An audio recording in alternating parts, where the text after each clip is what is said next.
Coach Mike Stosky, a very impressive 11-6 victory over 8th-ranked St. John Fisher. Just your final thoughts on the game. Yeah, offense came alive. We got to actually do some things that we do in our run game. Throwing up 4 in the first inning was great. They punched back. They punched back in the fourth with 5 runs, but the big thing was we scored a run in the top of the 5th with nobody on and 2 outs. We were able to scratch one across. I think that was the difference. And then obviously Mike Formell coming in and closing the door after they scored a few was huge. And that big 6-run inning was all about base running.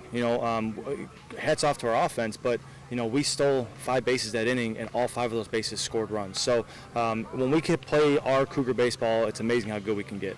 Now, Coach, you talk about Mike Formella. He's been starting, relieving this year. He's already got 3 wins out of your first 5, so I'm sure he likes it. But just talk about his effort today. 4 innings, 5 Ks, only 1 walk, only 1 earned. Just talk about his effort. Yeah, I mean, he's making me look really smart. He was starting, he was relieving, and we put him in the reliever role knowing that we needed to win some of these games in the middle of the innings, and that's why we have him there.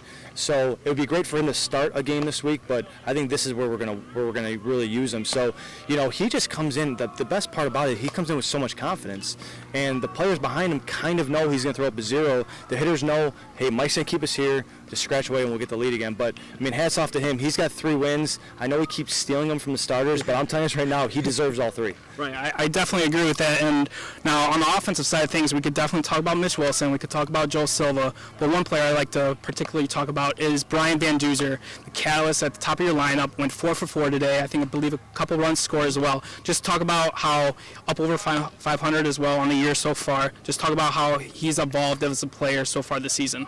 Yeah, I mean, he's our table setter. So he was a freshman that came in as a second baseman, and every single day his name keep bringing up about Van Duzer can hit, and all of a sudden it was game 1 of the season. We said, all right, Van Duzer, you just go be the leadoff guy, and he was a leadoff guy for 45 games. So, Brian is so good because there's really nothing you can beat him with. If you watch him make outs, he just makes loud outs. It's never a rollover. It's never a pop fly. He hits a line drive to somebody or hits a screamer at somebody. And, I mean, I think when Van Duzer's really good, you could see our offense really click. And Van Duzer was just okay in Texas, and our offense was just okay in Texas. Today, 4 hits. We score 11 runs against the 8th-ranked team. There's no coincidence there.